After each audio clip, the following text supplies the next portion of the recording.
मेरे बच्चों में से प्रत्येक ने अपने लिए एक-एक बगीचा लगाया था। बगीचा क्या, फूलों की छोटी-छोटी क्यारियाँ थीं। एक दिन सवेरे हम लोगों ने देखा कि उन क्यारियों में फूल खिलाए हैं। बच्चे ही तो ठहरे, हर एक को अपनी-अपनी क्यारी के फूल अधिक सुंदर जान पड़े और इसी बात पर उन लोगों में लड़ाई छिड़ गई। हर एक का कहना था कि उसकी क्यारी के फूल सबसे सुंदर हैं। बात बढ़ते बढ़ते फूलों से हटकर दूसरे ही क्षेत्र में जा पहुंची। एक हिटलर बना तो दूसरा मुसोलिनी और तीसरा स्टालिन, और मुझे इन तीनों की मां बनने का सौभाग्य एक साथ ही प्राप्त हो गया। संग्राम में विषैले वाक्यों का प्रयोग होते सुनकर मुझे चौके का काम छोड़कर बगीचे की ओर जाना पड़ा। मुझे देखते ही सब एक साथ अपने अपने पक्ष का समर्थन कर न्याय की दुहाई देने लगे। न्याय का कार्य उतना आसान न था जितना कि एक अदालत के जज का होता है। जज के पथ प्रदर्शन के लिए कानून होते हैं और नज़ीरें भी, चाहे लकीर की फ़कीरी में अन्याय ही क्यों न हो जाए, पर उसका मार्ग स्पष्ट रहता है। मेरे सामने न नज़ीर थी न कानून, फिर भी मुझे यह लड़ाई समाप्त करनी थी और न्यायपूर्वक। मैं सोच ही रही थी कि निर्णय करने के लिए जूरी क्यों न नियत कर लिए जाएं कि इतने में ही बच्चों के काका जी आते दिखाई दिए। चीखना चिल्लाना तो दूर, उन्हें किसी का पंचम स्वर के ऊपर बोलना तक पसंद नहीं है।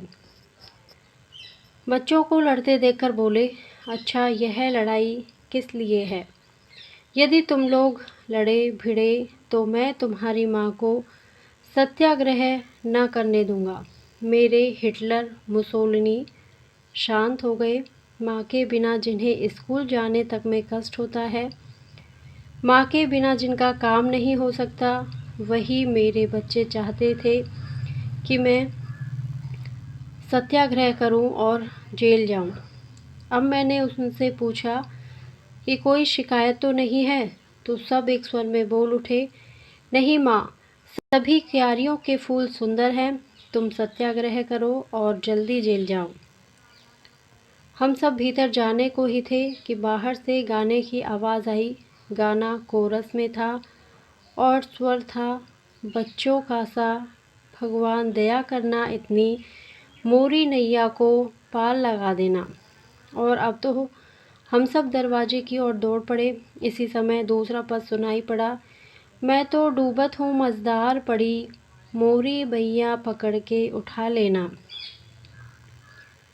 बाहर आकर देखा, 3 बच्चे थे, 2 लड़कियां और एक लड़का। बड़ी लड़की होगी 10 बरस की, छोटी 8 और 7 के बीच में थी, और लड़का था वह बड़ी की ही गोद में था, कोई 3 साल का। हम लोगों को देखते ही उन लोगों ने गाना बंद कर दिया। लड़के को गोद से उतारकर बड़ी ने ज़मीन से माथा टेककर हमें प्रणाम किया। उसकी देखा देखी छोटी लड़की और लड़के ने भी ज़मीन से माथा टेका और तीनों ने अपने चीथड़ों में छिपे हुए पेट को दिखाकर यह बताया कि वे भूखे हैं। बड़ी के हाथ में एक झोली थी और छोटी के हाथ में टीन का डिब्बा। उन्होंने एक बार झोली की ओर देखा जो बिल्कुल खाली जान पड़ती थी, फिर हमारी ओर याचना की दृष्टि से देखने लगी। मैंने उनसे कहा, तुम गाती तो बहुत अच्छा हो, और भी कोई गाना जानती हो? बड़ी के बोलने के पहले ही छोटी बोल उठी, हमें भजन भी आते हैं बड़ी मालकिन। और आदेश पाए बिना वे दोनों गाने लगी, कमर कसले रे बिचौली तेरे संग चलूँगी, तेरे संग चलूँगी रे तेरे संग चलूँगी, कमर कसले मेरे साथ चलेगी तो तेरी अम्मा लड़ेगी। हम लोगों की हंसी अब दबाए न दबी। अम्मा के लड़ने की बात सुनते ही वह फूट पड़ी। वे सभी शर्मा कर चुप हो गए। उनकी दृष्टि से ऐसा जान पड़ता था कि वे किसी अज्ञात भूल से दुखी हो गए हैं। मैंने हंसी रोककर आश्वासन के रूप में कहा, बहुत अच्छा गाया। मेरी बात सुनते ही वे फिर बैठकर लगे ज़मीन से माथा टेकने।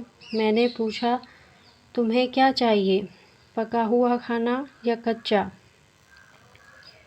बड़ी ने फिर ज़मीन से माथा टेक कहा, कुछ भी खाने को चाहिए बड़ी मालकिन, कल से कुछ नहीं खाया। मैंने बच्चों से कहा कि इन्हें 2-2 पूरियां लाकर दे दो और मैं अंदर चली गई। बच्चों ने उन्हें कितनी पूरियां दी यह तो मैं नहीं कह सकती, पर जब चौके में जाकर देखा तो ना डिब्बे में एक भी पूरी थी और ना कटोरे में तरकारी। दूसरे दिन हम लोग सुबह की चाय पीकर उठने ही वाले थे, बेबाल गवैये फिर आ पहुँचे। हमें कोमल स्वर में सुनाई पड़ा, सांवरिया हमें भूल गयो सखी सांवरिया। बिंद्रावन की कुंज गलिन में बाज रही बांसुरिया, हमें भूल गयो सखी सांवरिया। मैंने अपने बच्चों से कहा, कल तुमने इन्हें खूब पूरियां खिलाई थी ना? अब वे सब फिरा गए जैसे उनके लिए यहाँ रोज पूरियां धरी हैं। धरी तो है माँ, एक साथ ही बच्चों के मुंह से निकला और सबके हाथ एक साथ ही पूरी के डिब्बे की ओर बढ़े। मैंने उन्हें रोकते हुए कहा, ठहरो ठहरो, रोज़ रोज़ इन्हें पूरियां खिलाओगे तो वे दरवाज़ा ही ना छोड़ेंगे। उन्हें चावल या आटा देकर जाने को कह दो। एक बच्चा बोल उठा, बेचारे छोटे छोटे बच्चे, न जाने उनके माँ भी है या नहीं, वे भला कहाँ पकाएंगे। दूसरा ताने के स्वर में बोला, इससे अच्छा तो उन्हें कुछ भी ना दिया जाए। सबसे छोटा बोला, तुम भी माँ होकर ऐसा क्यों कहती हो माँ? उन बेचारों को भी भूख लगी होगी, हमारे हिस्से की ही दे दो। लड़की सब में समझदार थी, उसकी दृष्टि यही चाह रही थी कि माँ का इशारा भर मिले और पूरियों का डिब्बा ले जाकर वह पूरियां उन बच्चों को खिला दे। मैंने उदासीनता से कहा, पूरियां ही दे दो, पर शाम को फिर तुम्हारे लिए नाश्ता बनाना पड़ेगा। माँ शाम को नाश्ता नहीं करेंगे, एक स्वर में एक साथ बच्चों ने कहा और हाथ में पूरियां लिए हुए दरवाजे की ओर दौड़े। चौके का काम निपटाकर मैं बाहर गई। देखा वे तीनों बड़े मज़े से पूरियां खा रहे थे और मेरे बच्चे भी बड़े उत्साह से उन्हें परोस रहे थे। जब वे खा पी कर उठे तो मैंने कहा, देखो भाई, तुमने पूरियां खा ली, अब बिना गाना सुनाए ना जा पाओगे। उन्होंने कृतज्ञता पूर्वक माथा ज़मीन पर टेक कर गाना शुरू किया। अब ना रहूँगी कान्हा तोरी नगरिया, हाट बाट मेरी गैल न छोड़े, पनघट पर मोरी फोरे गगरिया, अब ना रहूँगी। गाना गा चुकने के बाद उन्होंने ज़मीन पर माथा टेका, जैसे हमें आशीर्वाद देकर जाने के लिए उद्यत हों। पर मैंने उन्हें रोककर पूछा, क्या तुम तीनों भाई बहन हो? हाँ बड़ी मालकिन, बड़ी लड़की ने कहा। मैंने पूछा, तुम्हारा नाम क्या है? अपना नाम उसने ईठी, छोटी बहन का नाम सीठी और भाई का नाम प्रेमा बतलाया। ईठी, सीठी, प्रेमा, उनका नाम दोहराते हुए मैंने पूछा, क्या तुम्हारे माँ बाप कोई नहीं है? तुम कल भी अकेले आए थे, आज भी? छोटी लड़की बड़ी तत्परता से बोल उठी, माँ भी है और बाप भी। बड़ी मालकिन, हमारे सब कोई हैं। कहाँ है तुम्हारे माँ बाप जो तुम्हें इस तरह अकेले फिरने को भेज देते हैं? बाप अमरावती में है और माँ। अमरावती में तुम्हारा बाप क्या करता है? मेरा छोटा लड़का बीच में ही पूछ बैठा, जेल में है छोटे बाबू। बड़ी लड़की ने उत्तर दिया। जेल में है? मैंने कुछ अनास्था से पूछा। जेल क्यों हुई उसे? लड़की बोली, वह दारू जो पीता था और दारू पीकर चुप भी नहीं रहता, दंगा करता था, माँ को मारता था, गाली बकता था, इसलिए वो। लड़की आंख उठाकर देखते हुए बोली, बड़ी मालकिन, पुलिस वालों ने उसे पकड़ा और सब लोग कहते हैं पुलिस वालों ने ठीक किया। और तुम्हारी माँ, वह अब कहाँ है? मैंने पूछा। लड़की बोली, माँ, वह भी तो जेल में है और उसी के साथ हमारा सबसे छोटा भाई भी है। वह तो। अपने भाई की ओर उंगली से दिखाकर लड़की ने कहा, प्रेमा से छोटा है। वह रोता नहीं, इससे अच्छा है। बेचारे बच्चे, मेरे मुंह से निकल पड़ा। माँ बाप दोनों जेल में और ये सड़क पर भीख मांगते फिरते हैं। मैंने पूछा, तुम्हारी माँ ने क्या किया था? लड़की बोली, हमारी माँ ने पुलिस वाले को मारा था, जिसने हमारे बाप को पकड़ा था ना, उसी को। और फिर वे माँ को भी पकड़ ले गए। माँ के बिना हमको बुरा लगता है, पर यह प्रेमा तो रात दिन रोता ही रहता है। मैंने लड़के की ओर देखा, बेचारा छोटा सा बच्चा, मुश्किल से 3 बरस का, फटे चीथड़े से लिपटा हुआ, सिर में महीनों तेल का नाम नहीं, रूखे बिखरे बाल, न जाने कब से नहाया नहीं था। शरीर पर एक मैल की तहसी जम गई थी, गाल पर आंसुओं के निशान जमे हुए थे। आंसुओं के साथ साथ उस स्थान की मैल जो धुल गई थी। मुझे उस बच्चे पर बड़ी दया आई। मैंने उस लड़की से पूछा, तुम लोग अपनी माँ से जेल में मिलने नहीं जाती? छोटी बोल उठी, जाती हैं बड़ी मालकिन। बड़ी ने कहा, 3 महीने में एक बार मुलाकात होती है। एक बार मुलाकात करने गए थे, दूसरी बार 3 महीने के बाद जब हम लोग गए तो मालूम हुआ कि माँ को यहाँ के जेल में भेज दिया है। तो हम लोग सब काली माँ के साथ यहाँ चले गए। काली माँ भी भीख मांगती है। तुम लोग रात को कहाँ रहती हो, सोती कहाँ हो? तुम्हें डर नहीं लगता? मैंने पूछा।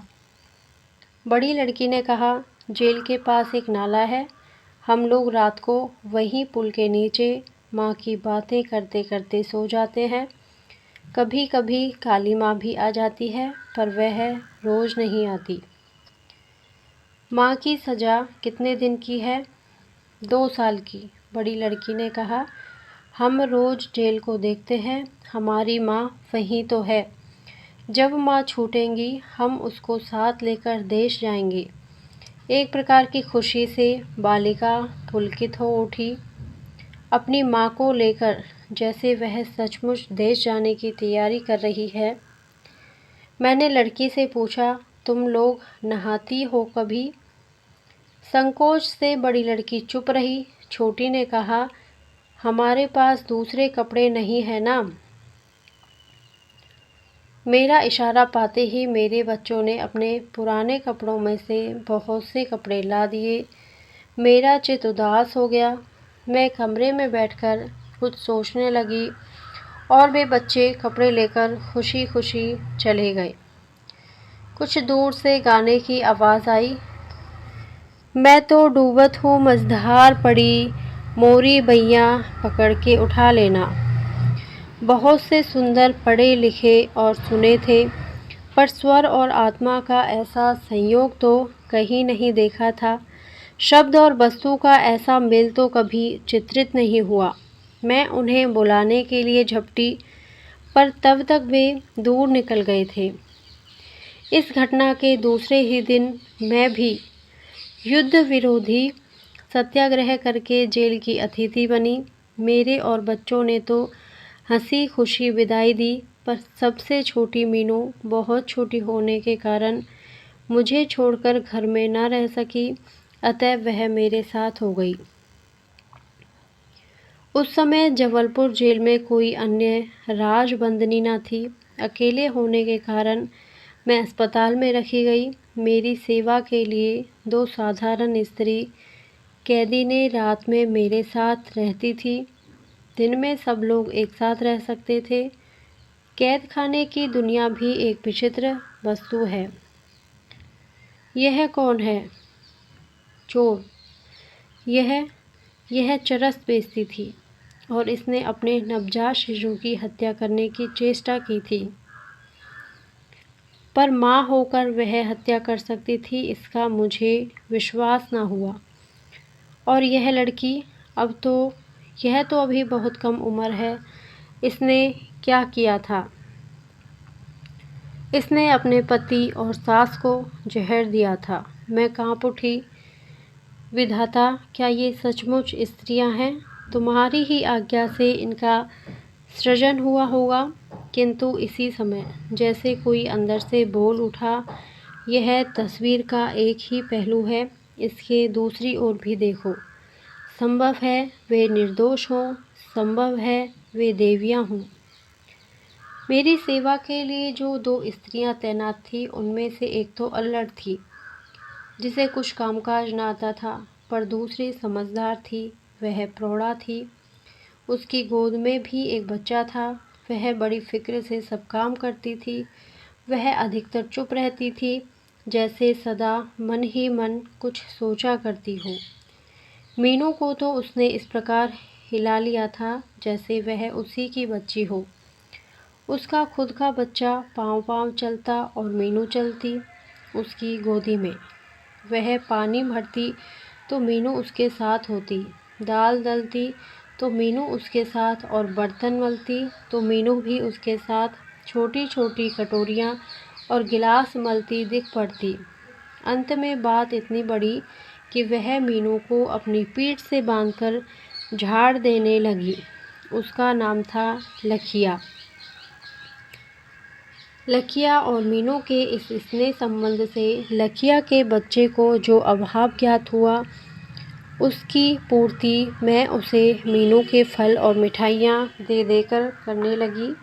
वह प्राय मेरे ही पास खेला करता। फल और मिठाइयाँ खाने से इस बच्चे को और पानी भरने, बर्तन मलने तथा बगीचा सींचने से मीनू को थोड़े ही दिनों में स्वास्थ्य लाभ होता दिखाई दिया। मैं बहुत सोचती कि यह लखिया कौन है, यह जेल क्यों आई। एक दिन अचानक मैंने प्रश्न किया, जिसका उत्तर मिला, ओ, यह बड़ी खतरनाक औरत है, इसने पुलिस को मारा है। पुलिस को? पर हमने उसका दिमाग ठीक कर दिया। आपको कोई तकलीफ तो नहीं देती? अचानक मुझे उन बच्चों की याद आ गई। उसकी माँ भी तो पुलिस को मारने के कारण जेल भेजी गई थी, और उसके साथ भी तो एक छोटा बच्चा था।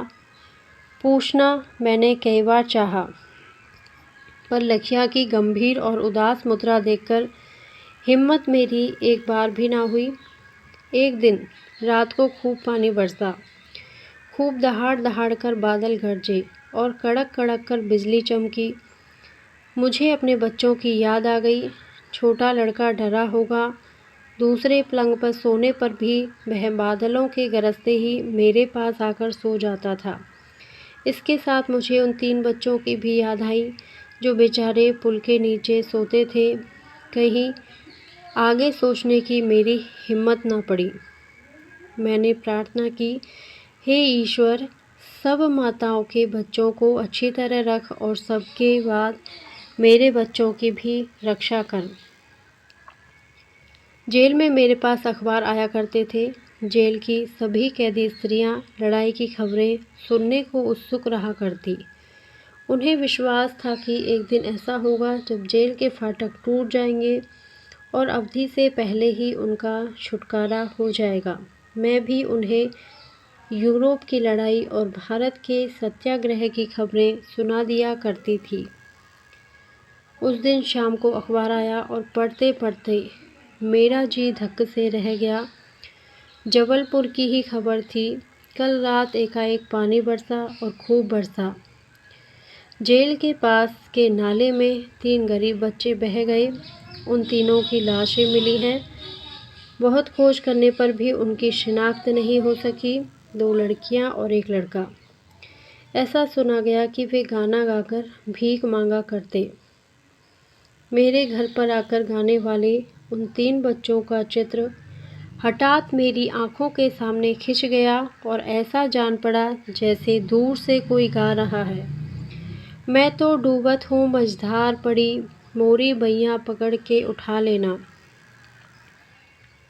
अखबार रखकर मैं आंसू रोकने का प्रयत्न करने लगी।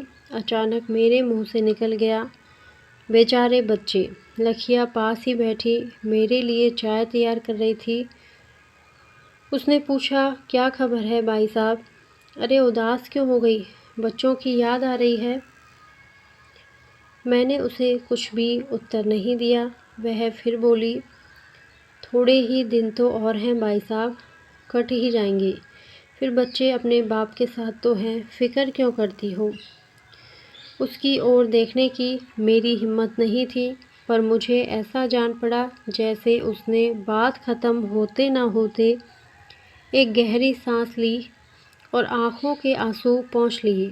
मैंने अपनी सब शक्ति संचित करके उससे पूछा, लखिया तेरे और बच्चे हैं या यही एक है? आंखों में आंसू और होठों पर एक क्षीण मुस्कुराहट के साथ वह बोली, एक ही क्यों भाई साहब? मेरी बच्ची की ओर इशारा करके, यह बिटिया भी तो है। मैंने कहा, ये तो जेल के भीतर है, जेल के बाहर कितने हैं? लखिया एक गहरी सांस लेकर बोली, जेल के बाहर भाई साहब वो तो भगवान के हैं, अपने कैसे कहूँ? और इसके बाद वह अखबार की पूछती ही रह गई, पर मैं उसे कुछ भी ना बतला सकी।